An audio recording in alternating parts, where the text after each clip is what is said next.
সকলের প্রতি আন্তরিক সালাম। আসসালামু আলাইকুম ওয়া রাহমাতুল্লাহি তাআলা ওয়া বারাকাতুহু। মহান আল্লাহ পাক রব্বুল আলামিনের দরবারে অসংখ্য অগণিত শুকরিয়া আদায় করি যে আল্লাহ পাক রব্বুল আলামিন আমাদেরকে দয়া করে মায়া করে সকল কাজকে উপেক্ষা করে আল্লাহ সুবহানাহু ওয়া তাআলার এই পবিত্র ঘরে এসে পবিত্র জুমার নামাজ আদায় করার তৌফিক দান করেছেন। যারা এসেছেন, যারা আসবেন, সকলের পক্ষ থেকে আল্লাহ দরবারে শুকরিয়া আদায় করে বলি আলহামদুলিল্লাহ। লক্ষ কোটি হাজার কোটি বেহদ দুরূদ ও সালাম পেশ করি সে আকায়ে নামদার তাজদারে মদিনা শাফায়াতের কান্ডারি নূরে মুজাসসাম নবীর পবিত্র নুরানি কদম মোবারকে যার প্রশংসা করেন খুব আল্লাহ তাআলা, বলেন সুবহানাল্লাহ। যার ব্যাপারে আল্লাহ সুবহানাহু ওয়া তাআলা পবিত্র কালামুল্লাহ শরীফের মধ্যে ইরশাদ করেছেন, ওয়া রাফা'না লাকা যিকরাক, যে রাসূলুল্লাহ আমি আপনার ইজ্জত, আপনার আযমতকে বুলন্দ করে দিয়েছি, বলেন সুবহানাল্লাহ।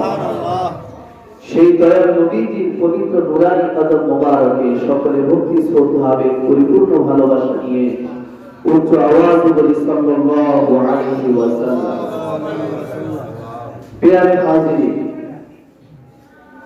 2020 খ্রিস্টাব্দ বা ঈসাই সাল আমাদের থেকে বিদায় নিয়ে চলে গেল। 2021 ঈসাই সালে আমরা আজকে পদার্পণ করলাম। আল্লাহ সুবহানাহু ওয়া তাআলা এই বছরটি আমাদের সকলের জন্য মঙ্গল করুক, সকলে বলি আমিন। আজকে বছরের শুরুতে এই দিনটি শুরু হয়েছে পবিত্র জুমার দিন দিয়ে। এই দিন দিয়ে জুমার দিন হলো, জুমার দিনকে আল্লাহ রাসূল বলেছেন সাইয়্যিদুল আইয়াম, সপ্তাহের শ্রেষ্ঠতম দিন হচ্ছে জুমার দিন। সপ্তাহে 7 দিন, 7 দিনের মধ্যে সর্বশ্রেষ্ঠ দিন হচ্ছে জুমার দিন। বরকতময় দিন, রহমতময় দিন। এই দিনে আল্লাহ সুবহানাহু ওয়া তাআলা বান্দার ফরিয়াদকে কবুল করেন, সুবহানাল্লাহ। এত একটা বরকত দিন দিয়ে আমাদের 2021 সাল শুরু হয়েছে, সুবহানাল্লাহ। এই 21 সাল যে আল্লাহ সুবহানাহু ওয়া তাআলা আমাদেরকে একটি নিয়ামতপূর্ণ দিন দিয়ে বরকত দিয়ে শুরু করলেন, আমরা আল্লাহ সুবহানাহু ওয়া তাআলার দরবারে আশা করতেই পারি যে গোটা বছর আমাদের জন্য অবশ্যই ভালো হবে, ঠিক না ঠিক? আল্লাহ সুবহানাহু ওয়া তাআলা কখনো কোন অবস্থায় বান্দার অকল্যাণ চান না। আল্লাহ সব সময় বান্দার ভালো চান। আল্লাহ সুবহানাহু ওয়া তাআলা তার সৃষ্টি কষ্ট পাক, কষ্ট করুক, এটা কখনোই আল্লাহ সুবহানাহু ওয়া তাআলা চান না, ঠিক না ঠিক? আল্লাহ সুবহানাহু ওয়া তাআলা সব সময় আমাদের জন্য সহজ সরল যে কাজটা সবচেয়ে উত্তম ভালো সেটাই আমাদের জন্য নির্ধারণ করে দেন, সুবহানাল্লাহ। আল্লাহ সুবহানাহু ওয়া তাআলা নিজে বলেন, লা ইউকাল্লিফুল্লাহু নাফসান ইল্লা উসআহা লাহা মা কাসাবাত ওয়া আলাইহা মা কাসাবাত, সুবহানাল্লাহ। যে বান্দা, আমি তোমাদের উপরে এমন কোন বোঝা চাপিয়ে দেই না, এমন কোন কাজ তোমাদেরকে আমি দেই না যে কাজটা করতে তোমরা অক্ষম, যে কাজটা তোমাদের পক্ষে সম্ভব নয়, এরকম কোন কঠিন কাজ তোমাদের উপরে আমি চাপিয়ে দেই না, সুবহানাল্লাহ। তাহলে আল্লাহ সুবহানাহু ওয়া তাআলা আমাদের জন্য কত মেহেরবান, আল্লাহ সুবহানাহু ওয়া তাআলা আমাদের জন্য কত দয়াবান। কিন্তু আমরা আল্লাহর পক্ষ থেকে এই রহমত, আল্লাহর পক্ষ থেকে এই দয়া, এই নিয়ামতটা নেওয়ার জন্য সবসময় ব্যাকুল থাকতে হবে। এটা হলো সত্য। আমরা যদি আল্লাহর নিয়ামতটাকে লুপে নিতে না পারি, আমরা যদি আল্লাহর দয়ার ভিতরে শামিল হতে না পারি, এই জন্য কিন্তু আল্লাহ দায়ী না। আল্লাহ কি দায়ী? আল্লাহ রহমতের ভান্ডার আমাদের জন্য খুলে রেখেছেন। বান্দা যে যা পারো লুপে নাও, যে যা পারো সব খুঁজে বের করে নিয়ে যাও, আমার রহমতের বান্দা তোমাদের জন্য 24 আওয়াজ ওপেন করে দিলাম। সুবহানাল্লাহ। আল্লাহ সুবহানাহু ওয়া তাআলার দরবারে সেই জন্য সর্বসময় আমাদের শুকরিয়া আদায় করা উচিত। দেখেন, আমরা যারা মুসলমান, আমাদের বেসিক যে পরিচয় সেটা হচ্ছে আমরা মুসলমান। এটা হচ্ছে আমাদের মূল পরিচয়। এরপরে আমাদের জাতিগত ভাবে একটি পরিচয় আছে, সেটা হচ্ছে আমরা বাঙালি জাতি। শুধু আমরা না, পৃথিবীতে যতগুলি স্বাধীন সার্বভৌম দেশ আছে, প্রত্যেকটা দেশের নিজস্ব একটা পরিচয় আছে, প্রত্যেকটা দেশের নিজস্ব একটা সংস্কৃতি আছে, প্রত্যেকটা দেশের নিজস্ব একটা কালচার আছে, একটা অভ্যাস আছে, একটা ইজম আছে, ঠিক না বেঠিক? কিন্তু প্রত্যেকগুলো ইজম, প্রত্যেকটা কালচারে হচ্ছে মানুষের তৈরি, মানুষের খেয়াল খুশি। আর মুসলমান আমরা যারা আছি, আমরা কিন্তু কোনো ব্যক্তির খেয়াল খুশি মোতাবেক কোন মানুষের তৈরি কোন সংস্কৃতিকে লালন পালন করতে পারি? আরো জোর বলতে পারি? আমরা কিছু করতে পারি। দেখবেন, আমরা যে মুসলমান, আমাদের একটি আরবি ক্যালেন্ডার আছে, আমাদের জন্য একটি স্বতন্ত্র কালচার আছে, আমাদের জন্য কিছু মাস আছে, আরবি মাস, যে মাসগুলির উপরে, যে মাসগুলিকে কেন্দ্র করে আসমান এবং জমিনের রাত এবং দিন আবর্তিত হয়। সুবহানাল্লাহ। এই মাসটাকে কেন্দ্র করে চন্দ্র সূর্যের আবর্তন, চন্দ্র সূর্যের গতিপথ পরিবর্তন হয়। সুবহানাল্লাহ। কখনো দিন ছোট, কখনো রাত ছোট, সপ্তাহের কোন দিন কত তারিখ চন্দ্র কোন অবস্থায় থাকবে, এগুলো নির্ণয় করা যায় কিভাবে? আরবি মাসের উপরে ভিত্তি করে। কিন্তু আরবি মাসের খবর কিন্তু আমাদের নেই আছে, আরবি মাসের খবর কিন্তু আমাদের কাছে নেই। আজকে যদি বলি আরবি কোন মাস চলে, বলা বড় মুশকিল হবে আমাদের জন্য, খুবই মুশকিল হবে। কিন্তু আমরা কি মুসলমান, আমরা কি মুসলমান। আর বাঙালি জাতি হিসেবে আমাদের একটা ক্যালেন্ডার আছে, আছে না? বাঙালি জাতি হিসেবে আমাদের একটা ক্যালেন্ডার আছে, বৈশাখ, জ্যৈষ্ঠ, আষাঢ়, শ্রাবণ। এই বাঙালি জাতি হিসেবে স্বতন্ত্র এই ক্যালেন্ডারটা শুধু আমাদের এই দেশের জন্য, বাঙালি জাতির জন্যই প্রযোজ্য। আপনি যদি অন্য কোনো দেশে যান, এই ক্যালেন্ডার অসল, ঠিক না বেঠিক? শুধু আমরাই এটাকে ফলো করতে পারি। আরেকটা হচ্ছে ইন্টারন্যাশনাল ক্যালেন্ডার, আমরা বলি এটা আমরা করেছি, সেটা হচ্ছে ইংরেজি সাল। এটা ইন্টারন্যাশনাল ক্যালেন্ডার, পৃথিবীর যে কোনো জায়গায় এটা চলবে, পৃথিবীর যে কোনো জায়গায় চলবে। ইভেন আরবি যে ক্যালেন্ডার, এটাও ইন্টারন্যাশনাল, পৃথিবীর যে কোনো জায়গায় চলবে। আলহামদুলিল্লাহ। তা আমরা এই আরবি সালটাকে কখনোই উদযাপন করেছি? আরবি যখন পহেলা মুহররম আসে, তখন আমরা শুভেচ্ছা বিনিময় করেছি? করি। কিন্তু দেখেন, পহেলা বৈশাখ যখন আসে, শুভেচ্ছা বিনিময় করি, আমরা উদযাপন করি, আনন্দ, বিজাতীয় কালচার আমরা লালন করি। আমাদের মঙ্গল শোভাযাত্রা বের হয়, লক্ষ লক্ষ যুবক যুবতীর সমাবেশ সেখানে হয়।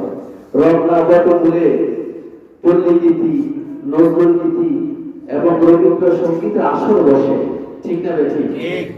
এবং আজকে যে 31 নাইট গেল গতকালকে রাতে, অনেকেই অনেক জায়গায় সারা বাংলাদেশে রাত্রে 11-12-1 সময় ঠুসঠাস শব্দে ঘুমানো যায় না। এটা কিন্তু কেউ আমেরিকা থেকে এসে করেনি, লন্ডন থেকে এসে করেনি, বিজাতীয় কোনো ব্যক্তিরা এখানে এসে এগুলো করে যায়নি, আমরা মুসলমানরাই করেছি, আমরা মুসলমানরাই করেছি। এই যে বিজাতীয় সংস্কৃতির লালন এবং পালন, বিজাতীয় সংস্কৃতি পালন করার জন্য উদ্বুদ্ধ করো, উৎসাহিত করো। এটা বর্তমান প্রজন্মের ছেলেদের দোষ আমরা দিই না। আমরা যারা মুরব্বী, আমরা যারা শিক্ষিত, আমরা যারা মুসলমান, যাদের এই যুবকদেরকে নিয়ন্ত্রণ করার কথা ছিল, আমরা শুধু তাদেরকে দায়ী করি। কারণ আমরা আমার সন্তানটাকে বোঝাতে ব্যর্থ হয়েছি, বাবা এটা বিজাতীয় সংস্কৃতি। আমরা আমাদের সন্তানকে বোঝাতে ব্যর্থ হয়েছি, আমরা আমাদের সন্তানকে বোঝাতে সক্ষম হই নাই যে বাবা আমি মুসলমান, আমরা মুসলমান। তোমার দাদা মুসলমান ছিল, তোমার বড় দাদা মুসলমান ছিল। পৃথিবীতে যেগুলো করছে করবে এগুলো সব বিজাতীয় সংস্কৃতি, এগুলো আমাদের জন্য হারাম, এগুলো আমাদের জন্য নয়। সব কিছু সবার জন্য নয়, সব কিছু সবার ক্ষেত্রে বেমানা, ঠিক না বেঠিক? আমি একজন আলিম মানুষ, আপনাদের মসজিদের ক্ষতি। এখন আমাদের অনেক ভাই সিগারেট খায় না। এখন আমি যদি বলি আমিও খাই, তাহলে এটা কি সহজে আমাদের পক্ষে মানা সহজ হবে? কেন সহজ হবে? আপনিও মানুষ, আমিও মানুষ। আপনি খেতে পারলে আমি খেতে পারবো না কেন? আপনি খেতে পারলে সিগারেট, আপনি খেতে পারলে আমি খেতে পারবো না কেন? আমার কি সিগারেট খেতে মন চায় না? আপনি যদি এত দামি সিগারেট খেতে পারবেন মনের সুখের জন্য, আমার মনের ভিতরে কি সুখ দুঃখ নাই? আমি খেলে আপনার গাটা জ্বলবে কেন বলেন? আপনি কেন সহ্য করে নিতে পারবেন না? কেন আপনি বলবেন যে হুজুরের পিছনে নামাজ পড়া যাবে না, হুজুরে দিয়ে ওপেন সিগারেট কেন? আমি যদি মনের সুখে কালকে ডিজে পার্টির মধ্যে অংশগ্রহণ করতাম, অন্যায়টা কি হতো আমার? আপনারা করেছেন তো, কোনো অন্যায় তো কেউ বললো না। আপনার এটা যে দোষ হয়েছে, শরীয়ত বিরুদ্ধে একটা কাজ হয়েছে, বিজাতীয় সংস্কৃতি আমরা সজাতির ব্যক্তিরা যে লালন পালন করছি, এটা যদি অন্যায় না হয়, তাহলে একজন হুজুর আলেম করলে সেটা কেন অন্যায় হবে? বিবেকের প্রশ্ন করেন বাবা। কারণ হুজুরের জন্য এটা মানায় না, এটা হুজুরের জন্য নয়। কিন্তু বিজাতীয় কোন সংস্কৃতি পালন এটা মুসলমানদের জন্য নয়, এটা মুসলমানদের জন্য যায় না, এটা তাদের সংস্কৃতি। এই বিষয়গুলি আমাদের সন্তানদেরকে বোঝানোর দায়িত্ব আমাদের, আমাদের ছেলেগুলিকে বোঝানোর দায়িত্ব আমাদের। ওরা ছোট মানুষ, ওরা না বুঝে অনেক কাজ করবে, ঠিক না বেঠিক? ওষুধের উপকারিতা অপকারিতা এরা বুঝে না। একটা শিশু ওষুধের উপকারিতা অপকারিতা বুঝে না, তিনটা এর জন্য সে খাবে না। বাবার পায়ের মধ্যে ধরে, মায়ের হাতের মধ্যে এক হাতে হাতে ধরে আরেক হাতে খাওয়াই, এরপরও বাচ্চা কাঁদতেই থাকে। এই যে এত জোর করে তাকে ওষুধটা খাওয়ালে, কারণ মা এবং বাবা বুঝে যে একটু জোর করে খাওয়াতে হলেও তাকে খাওয়াতে হবে। এখন তার কাছে একটু তিতা লাগলেও পরে তার শরীর যখন সুস্থ হবে তখন ঠিকই ভালো লাগবে। কথা বলেন ঠিক না বেঠিক? হয়তো আপনার সন্তান একটু মন খারাপ করবে যে আমার বাবা আজকে আমাকে 31st নাইট করতে দিল না, আমার বাবা আজকে টাকা দেয় নাই, এটা করতে দিল না, আমাদেরকে বাধাগ্রস্ত করবে। আপনার ছেলে কিছুক্ষণ হয়তো ঘরে বসে বসে কান্না করবে, আপনাদেরকে বকাঝকা করবে। ধরে ধরে ধরেন, কাল কিয়ামতের মাঠে এই সন্তান আপনাকে সেলুট করে জান্নাতের মধ্যে নিয়ে যাবে। সুবহানাল্লাহ। এই যে আমরা এই বাস্তবতাগুলি বুঝি না, এই জন্য তো আমরা দুর্বল হয়ে যাচ্ছি। মুসলমানরা কেন আজকে দুর্বল? মুসলমানরা কেন আজকে দুর্বল? আল্লাহ সুবহানাহু ওয়া তাআলা তো কোরআন কারীমের মধ্যে ইরশাদ করেছেন, কুনতুম খায়রা উম্মাতিন উখরিজাত লিন-নাস তা'মুরুনা বিল মা'রুফ ওয়া তানহাউনা আনিল মুনকার। যে পৃথিবীর মধ্যে তোমরা হলে শ্রেষ্ঠ জাতি, তোমাদের উপরে আর কোনো জাতি নাই, তোমাদের উপরে আর কোনো শ্রেষ্ঠত্ব নাই। আমি আল্লাহ সুবহানাহু ওয়া তাআলা তোমাদেরকে শ্রেষ্ঠত্ব দান করেছি। তোমরা পৃথিবীর জমিনের মধ্যে সর্বশ্রেষ্ঠ জাতি। তোমরা মানুষদেরকে নেকের প্রতি আহ্বান করবে, কল্যাণের প্রতি আহ্বান করবে, ভালো কাজের প্রতি আহ্বান করবে, খারাপ কাজ থেকে তাদেরকে বিরত রাখার জন্য আহ্বান করবে, খারাপ কাজের প্রতি তাদেরকে বিরত রাখবে, কেননা তোমরা হলো শ্রেষ্ঠ। সুবহানাল্লাহ। ভালো এবং মন্দের জন্য অ্যাডভাইস কি সবাই দিতে পারে? উপদেশ কি সবাই দিতে পারে? সমাজের মধ্যে যিনি শ্রেষ্ঠ, যিনি নেতৃত্বের যোগ্য, উনি কেবল বলতে পারেন তুমি এটা করবে, এটা করবে না, ঠিক না ঠিক? নীতি নির্ধারণ করার ক্ষমতা সকলের থাকে।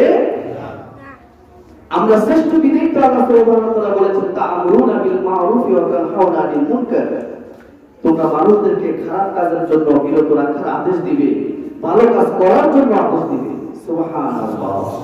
তো সেই শ্রেষ্ঠ জাতি আজকে মারি খেতেছে, সেই শ্রেষ্ঠ জাতিকে অপমান অপদস্থ করা হচ্ছে, সেই শ্রেষ্ঠ জাতিকে লাঞ্ছিত অপদস্থ করা হচ্ছে, বিজাতি কর্তৃক অপমানিত করা হচ্ছে, বিজাতি কর্তৃক লাঞ্ছিত করা হচ্ছে। প্রায় 6 কোটির উপরে এই মুসলমান আজকে উদ্বাস্ত। কেন? আপনি যদি ফিলিস্তিন যান, ফিলিস্তিনের জন্য তো আমরা তো অনেক চোখের পানি ফেলি, যে ইসরায়েলের এই গোষ্ঠীরা ফিলিস্তিনের ব্যক্তিদের উপরে কেমন বড় বিচারমূলক আচরণ করছে, পাখির মতো গুলি করে ফিলিস্তিনদেরকে মারছে। কিন্তু ফিলিস্তিনিদের চলাফেরার কালচার যদি দেখেন আপনি অবাক হবেন। মেয়েগুলি টি শার্ট পরে ঘুরে, মেয়েগুলি টি শার্ট পরে ঘুরে, ছেলেরা ইসরায়েলি সেই স্যুট প্যান্ট এরকম করে। মুসলমানদের কালচার তাদের মধ্যে নেই। মালয়েশিয়ার ভিতরে গেলে দেখবেন মুসলমানদের কালচার তাদের মধ্যে নেই। ইন্দোনেশিয়ায় গেলে দেখবেন এত বড় মুসলিম রাষ্ট্র, ইসলামিক কালচার নেই, পোশাক আশাকে ইসলামিক নেই। আবার সৌদি আরবের মধ্যে গেলে দেখবেন ইসলামী সব পোশাক আশাক আছে, কিন্তু কালচার ইসলামিক নেই। ওদের স্বভাব চরিত্রগুলি ইসলামিক না, দেখতে শুনতে মুসলমান, কিন্তু স্বভাব চরিত্র সব বিজাতীয়।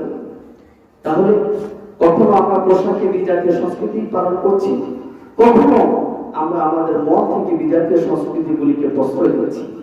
কোনো না কোনো ভাবে আমরা বিজাতির উপর ডিপেন্ড করি,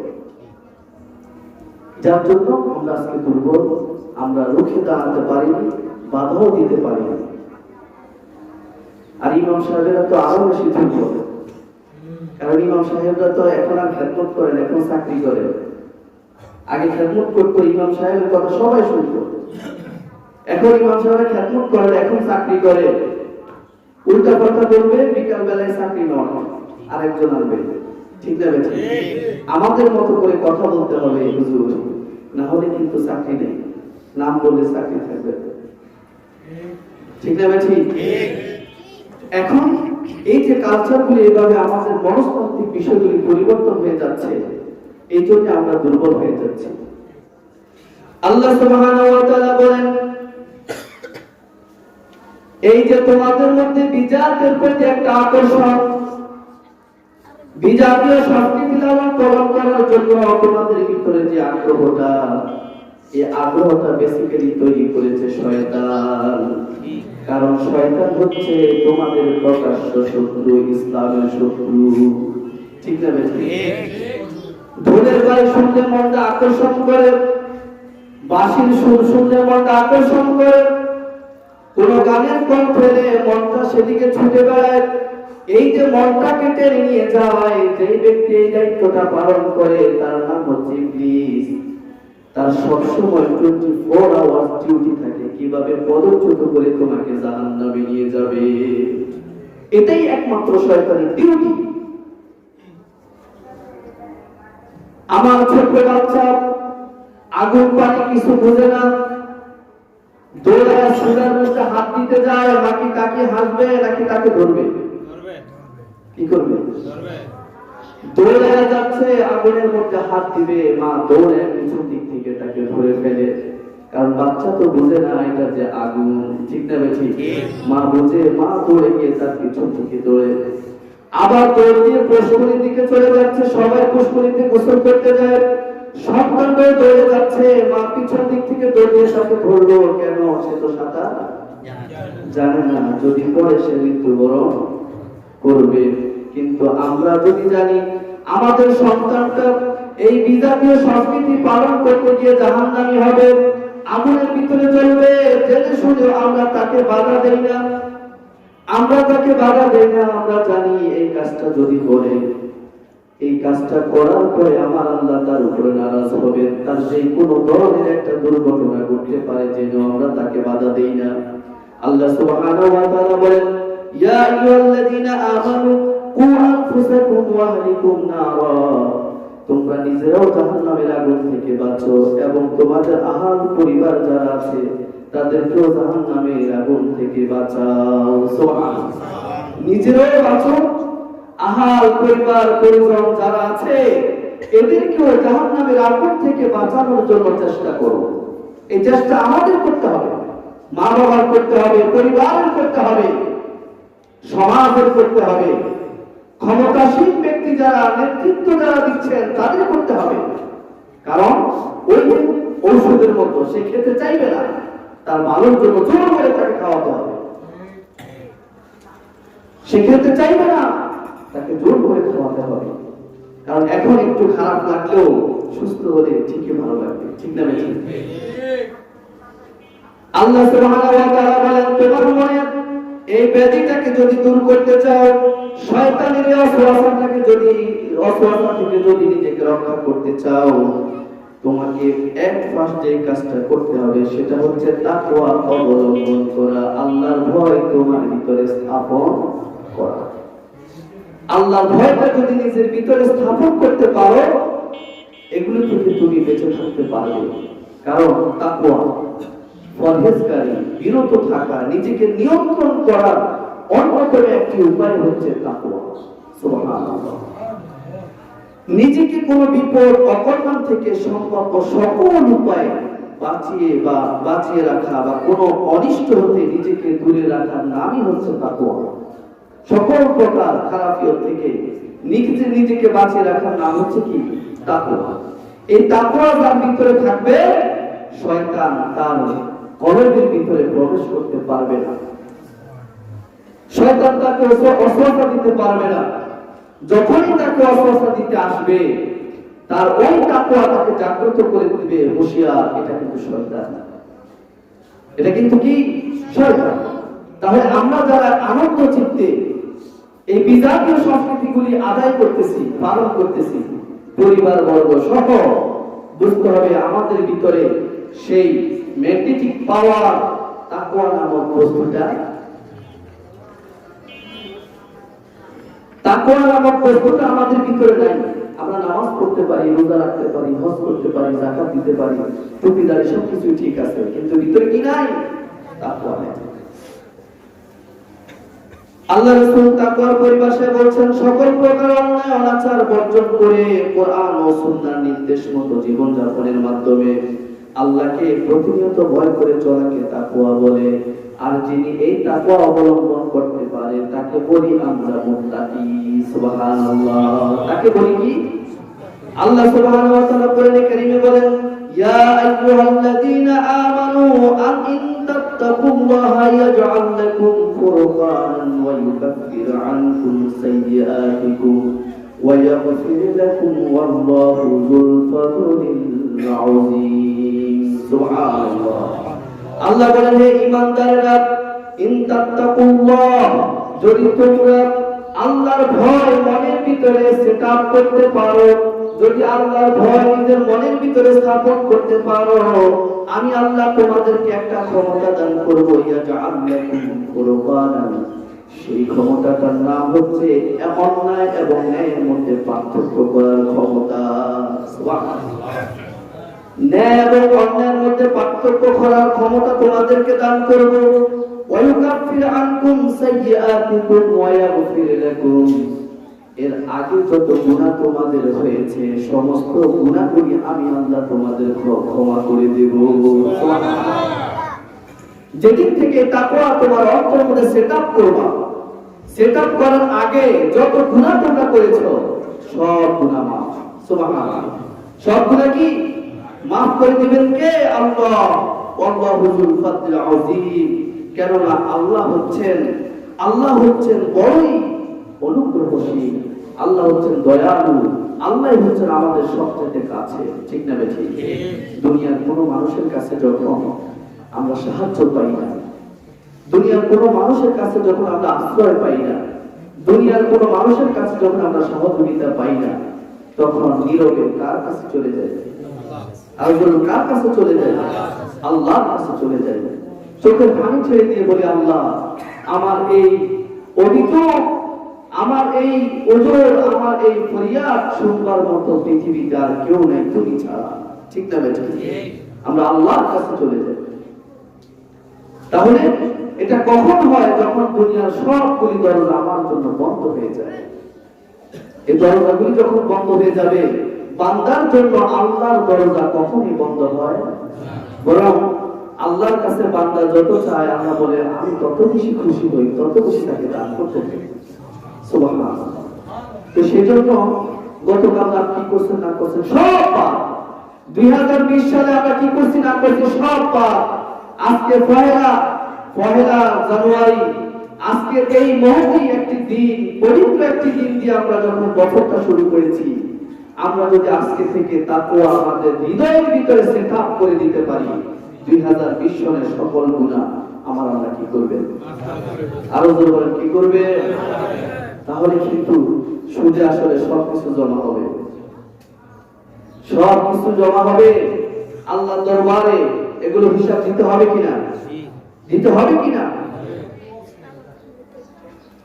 আল্লাহ পাক রব্বুল আলামিন আরো বলেন, এইবার তুমি যদি তোমার হৃদয়ের ভিতরে এই তাকওয়াটাকে স্থান দিতে পারো, ওয়া আম্মা মান খাফা মাকামা রাব্বিহি ওয়া নাহান নাফসা আনিল হাওয়া ফা ইন্নাল জান্নাতা হিয়াল মাওয়া। আমার আল্লাহ বলে, বান্দারে, যদি এই তাকওয়াটা তোমার অন্তরে স্থাপন করে মাকামা রাব্বিহি তুমি তোমার প্রতিপালকের সামনে দাঁড়াতে পারো, তাহলে ওয়া নাহান নাফসা আনিল হাওয়া, তোমার জীবনের সমস্ত অপরাধগুলি আমি আল্লাহর সাথে সাথে ক্ষমা করে দিব। সুবহানাল্লাহ। সবগুলি আল্লাহ সুবহানাহু ওয়া তাআলা ক্ষমা করে দিবেন। শুধু তাই নয়, ফা ইন্নাল জান্নাতা হিয়াল মাওয়া, মাওয়া নামক যে জান্নাত আছে, এই জান্নাতটা আমি তাকে দান করে দেব। সুবহানাল্লাহ। যদি একবার তোমার হৃদয়ে আমি আল্লাহর ভয়টা সেটআপ করে দিতে পারো, শুধু আল্লাহর ভয়টা যার কাছে থাকবে, তার জন্য ওয়াজের প্রয়োজন হবে না, মাহফিলের প্রয়োজন হবে না, আলেম ওলামাদের কথা শুনবার অপেক্ষা তাকে করতে হবে না। সে দেখলেই বুঝবে এটা আমার জন্য নয়, এটা আমার জন্য নয়, সবকিছু সবার জন্য নয়। শুকরের গোশত আমাদের জন্য কি? আরো জোরে বলেন, কি? এটা আমাদের জন্য না, আল্লাহ নিষেধ করেছে। ঠিক না বেঠিক? এখন আমরা যদি খাই, মদ খাওয়া আমাদের জন্য কি? আল্লাহ নিষেধ করেছেন। আমরা যদি খাই, সুদ খাওয়া আমাদের জন্য কি? আমরা যদি খাই, কথা বলেন ঠিক না বেঠিক? গায়ের জোরে করতে পারবো, গায়ের জোরে অনেক কিছু করা যায়, কিন্তু এই জোর তো বেশি দিন থাকে না রে বাবা। আপনি খাবেন, আপনার বডি সার্কুলেশন হবে মাত্র 40 দিন। যে খাবার খায়, খাবারের মধ্যে যে ভিটামিনস, যে খাদ্য কণা, যে খাদ্য শক্তি, যে খাদ্য উপাদান, এটা একটা বডিতে কাজ করে মাত্র 40 দিন। এই 40 দিন পর আবার নতুন করে আবার খাদ্য কণা সংগ্রহ করে বডি তার সার্কুলেশন কার্যক্রম পরিচালনা করে। তো আপনি এই খাবার তো আপনার সারা জীবন থাকবে না। আজকে খেয়েছেন, আজকের খাবারের এই ভিটামিনসটা একেবারে মৃত্যু পর্যন্ত তো থাকবে না। তাহলে 3 বেলা খাবার প্রয়োজন হইতো না। ঠিক না? জীবনে একবার খেলে যথেষ্ট, মরা রাখা পর্যন্ত। সুতরাং খেয়াল করবেন বাবা, গায়ের জোরে অন্যায় করবেন, অপরাধ করবেন, হুজুরের কথা হুজুরের কাছে আপনি কি? এটা গায়ের জোর। এটা কিসের জোর? গায়ের জোর। হুজুর উল্টাপাল্টা করলে হুজুরের খানা কাল করতে বন্ধ করবো, তাই খাবার দিবা না, গায়ের জোর। কিন্তু হুজুরের আল্লাহ হুজুরের না খাওয়া রাখবে? হুজুরের আল্লাহ হুজুরের না খাওয়া রাখবে? হুজুরের আল্লাহ হুজুরের খাওয়া রাখবে, কারণ আল্লাহ তো কারো ব্যক্তিগত না, আল্লাহ তো সবার। হুজুরের তো শুধু আল্লাহ না, আপনার তো শুধু আল্লাহ না, আল্লাহ কার? এটি গায়ের জোর। গায়ের জোর কতক্ষণ পাবো? আমি যদি তাকওয়া অবলম্বন করতে পারি, তাকওয়া যদি আমাদের ভিতরে থাকে, আল্লাহ সুবহানাহু ওয়া তাআলা আপনার দিলটাকে নরম করে দিবেন, আপনার দিলটাকে সফট করে দিবে। আপনার ভাষা, আপনার বাচনভঙ্গি, আপনার মেজাজ ফেরেশতাদের মেজাজের মতো করে দিবে। বলেন সুবহানাল্লাহ। আপনার চরিত্র হয়ে যাবে ফেরেশতাদের চরিত্র, আপনার বাচনভঙ্গি হয়ে যাবে ফেরেশতাদের বাচনভঙ্গি। দুনিয়াতে যদি কোনো মানুষ জান্নাতে দেখতে চায় তাহলে ওই ব্যক্তিকে যেন দেখে নেয়। আমার রাসূল সাহাবীদেরকে দেখলে বলতেন, ও সাহাবীরা, দুনিয়াতে যদি কোনো জান্নাতি মানুষ দেখতে চাও আমার সিদ্দিককে দেখে নাও। সুবহানাল্লাহ। দুনিয়াতে কোনো জান্নাতি মানুষকে দেখতে চাও ওমর ইবনে খাত্তাবকে দেখে নাও। দুনিয়াতে কোনো মানুষ জান্নাতি মানুষকে দেখতে চাও আলী রাদিয়াল্লাহু তাআলা দেখে নাও। কেন ওনাদেরকে রেফারেন্স দিতেন? কেন আল্লাহ রাসূল সাল্লাল্লাহু আলাইহি ওয়াসাল্লাম সাহাবীদেরকে দুনিয়াতে জান্নাতের সার্টিফিকেট দিতেন? কারণ তাকওয়া তাদের অন্তরের ভিতরে এমন ভাবে তারা স্থাপন করেছে যে তাদের চরিত্র ফেরেশতাদের চরিত্রের মতো হয়ে গিয়েছে। সুবহানাল্লাহ। এদের ঠিকানা জান্নাত না হয়ে কোনো উপায় নেই। আল্লাহ পাকের থেকে জান্নাত দিতেই হবে। সুবহানাল্লাহ ওয়া বিহামদিহি। কারণ এরা আল্লাহর জন্য, আল্লাহ রাসূলের জন্য পৃথিবীর যে কোনো এক স্বীকার করতে সর্বদা প্রস্তুত ছিলেন। আমরা তো প্রস্তুত না। ফজরের নামাজটা দিয়ে বছরটা শুরু করতে আমরা কিন্তু পারি নাই। অনেকেই ফজরের নামাজটা দিয়ে 35 মিনিট করেছি ফজর পর্যন্ত, কিন্তু মুসলমানের ছেলে ফজরের নামাজটা পড়ে বছরটা শুরু করার তকদির আমাদের হয় নাই। জান্নাতে যাওয়ার তকদির হবে কোথেকে? আল্লাহর অনুগ্রহ হতে আমরা চাই আল্লাহ মাফ করে দাও। আল্লাহর সামনে যে বলি আমরা কোন পর্যায়ে কোন মুখে আমরা আল্লাহর সামনে গিয়ে দাঁড়াই যে সারা রাত নাফরমানি করে এসে আমরা আল্লাহর সামনে দাঁড়ালাম, জানার পরেও না জেনে করলে এক হিসাব আর জানলে আরেক হিসাব। এই জন্য আল্লাহ সুবহানাহু ওয়া তাআলা পবিত্র কালামুল্লাহ শরীফের মধ্যে আরো বলেন, ইয়া আইয়ুহাল্লাযীনা আমানু তাকুল্লাহা হাক্কা তুকাতিহি ওয়া লা তামুতুন্না ইল্লা ওয়া আনতুম মুসলিমুন। আল্লাহ সুবহানাহু ওয়া তাআলা বলেন, হে ঈমানদাররা, ইত্তাকুল্লাহ, তোমরা আল্লাহকে ভয় করো, হাক্কা তুকাতিহি, যেভাবে আল্লাহকে ভয় করার কথা। এতক্ষণ তো বলছে তোমরা আল্লাহকে শুধু ভয় করো, ইত্তাকুল্লাহ। আল্লাহ সুবহানাহু ওয়া তাআলা অন্যদিকে চলে গেছেন, কিন্তু এখানে ইত্তাকুল্লাহ শব্দ ব্যবহার করার পরেও আরেকটা শব্দ ব্যবহার করেছেন, হাক্কা তুকাতিহি। হাক্কা তুকাতিহি মানে সাধারণভাবে ভয় করো না। ভয় করি, নামাজের সময় নামাজ পড়ি, এরকম না। ভয় করার মতো ভয় করো, ভয় করার মতো ভয় করো, যেইভাবে ভয় করলে আল্লাহ বুঝবেন যে না, এই বান্দা আমাকে ভয় করে। এটা কেন বললেন? এই শব্দটা কেন আনলেন? আমরা অনেকেই কি করি, কিছু আমল করি, কিছু আবার গুনাহ করি, কিছু আমল করি, কিছু আবার গুনাহ করি, ঠিক না? এরকম আছে না? নাই? কিছু আমল 5 ওয়াক্ত নামাজও পড়ে, আবার দেখা গেছে সব হারাম কাজও চলে। দিনের বেলায় নামাজ রোজা সবই করে, আবার হারাম কাজও করে, ঠিক না বেশি? আল্লাহ এই জন্য বলছেন যে তোমরা মানুষকে দেখাচ্ছ বা আমাকে দেখাচ্ছ যে তোমরা নেক আমল করছো, কিন্তু তোমরা এই নেক আমল করার পাশাপাশি আবার হারাম কাজগুলি করছো। অর্থাৎ এই আমলটাও তোমাকে খারাপ কাজ থেকে বিরত করতে পারে না। এটা কখনোই তাকওয়ার অন্তর্ভুক্ত হবে না। এই জন্য আল্লাহ সুবহানাহু ওয়া তাআলা বলছেন, হাক্কা তুকাতিহি, তোমরা ভয় করার মতো আল্লাহকে ভয় করো। সুবহানাল্লাহ। দিনে নামাজি, রাতে চোর, আছে না নাই? এরকম আছে না নাই? এরকম আছে। এটা হবে না। প্লাস মাইনাসে ইকুয়াল কি হয়? এই গণিতের ছেলেটা নাই এখানে? প্লাস মাইনাস ইকুয়াল কি হয়? মাইনাস হয়। প্লাস মাইনাসে মাইনাস হয়। আপনি নামাজ পড়ে প্লাস করলেন, রোজা রেখে প্লাস করলেন, যাকাত দিয়ে প্লাস করলেন, মানুষের খেদমত করে প্লাস করলেন, মদ খেয়ে আবার মাইনাস করলেন, সুদ খেয়ে আবার মাইনাস করলেন, মানুষের গীবত করে আবার মাইনাস করলেন, একজনের পেটের মধ্যে লাথি দিয়ে আপনি মাইনাস করলেন, ইজিকুয়াল কি হলো? মাইনাস হয়ে গেল। এই জন্য আল্লাহ সুবহানাহু ওয়া তাআলা বলেন, হাক্কা তুকাতিহি, নরমাল কোন তাকওয়া না, এমন তাকওয়া তোমার ভিতরে থাকতে হবে যে তাকওয়া আল্লাহর জন্য যথেষ্ট।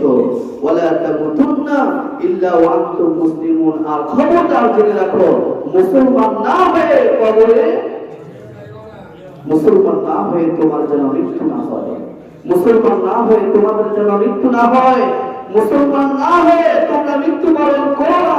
আল্লাহ মুসলমানদেরকে আবার মুসলমান হওয়ার কথা কেন বলেছেন? এই জন্য তুমি নামে মুসলমান, তোমার সংস্কৃতি বিজাতি, তোমার নাম মুসলমান, তোমার চরিত্র হচ্ছে নাস্তিকদের মতো, এই ধরনের নামে মুসলমান দিয়ে যদি কবরে যাও তাহলে তোমার এই নাম গ্র্যান্টেড হবে না। তুমি যে আমলগুলি করেছো এই জন্য তোমাকে বিজাতিদের সাথেই কাল হাসরের ময়দানে উঠতে হবে। ঠিক না ঠিক? আমরা বাংলায় যাদেরকে নাস্তিক বলে চিনি একজনও কিন্তু বৌদ্ধ না, খ্রিস্টানও না, হিন্দুও না, ম্যাক্সিমাম মুসলমান। ঠিক না ঠিক? নামে গাফফার চৌধুরী বিশ্ববিখ্যাত একজন কলামিস্ট, চরিত্রে নাস্তিক। এরকম আছে না নাই?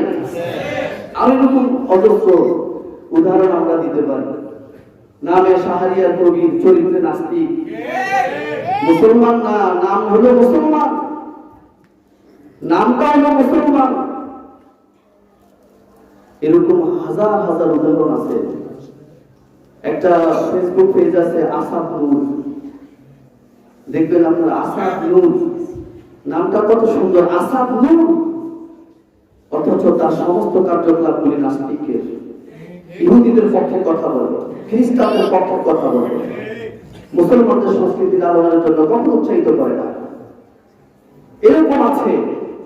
আবার আমাদের মধ্যে অনেক ব্যক্তি আছে আমাদের মুসলমান সংস্কৃতিগুলিকে বেদাত বলে মানুষকে নিরুৎসাহিত করে। ইসলামী সংস্কৃতিগুলিকে আমরা লালন করবো, পালন করব, এই সংস্কৃতিগুলি পালনের জন্য বেদাত বলে এদেরকে থামায়া দেয়। যখন কোন সংস্কৃতি একটা ছেলে পাবে না, তারুণ্যের যে জোয়ার, এই জোয়ারের ভিতরে অনেক কিছু আসবে, ভাসবে, অনেক কিছু হবে। এই তারুণ্যের এই জোয়ারটাকে আবহমান কাল ধরে এটাকে জারি রাখার জন্য ইসলামী সংস্কৃতি আছে না নাই? ইসলামিক কালচার আছে না নাই? আমরা নাতে রাসূলের ব্যবস্থা করতে পারি। ঈদে মিলাদুন নবীতে আমাদের ঘরে ঘরে একটা আনন্দের যে জোয়ার হয়, এগুলিকে বেদাত বলে কেউ কেউ থামিয়ে দিতে চায়। এখন এই ছেলেটা কি সারাদিন শুধু ঘরেই বসে থাকবে? আমাদের কি নিজস্ব কোনো সংস্কৃতি নেই? আমাদের ইসলামটা কি পঙ্গু? নো, আমাদের ইসলামের ভিতরে সংস্কৃতি আছে, আমাদের কালচার আছে, আমাদের নিজস্ব ক্যালেন্ডার আছে।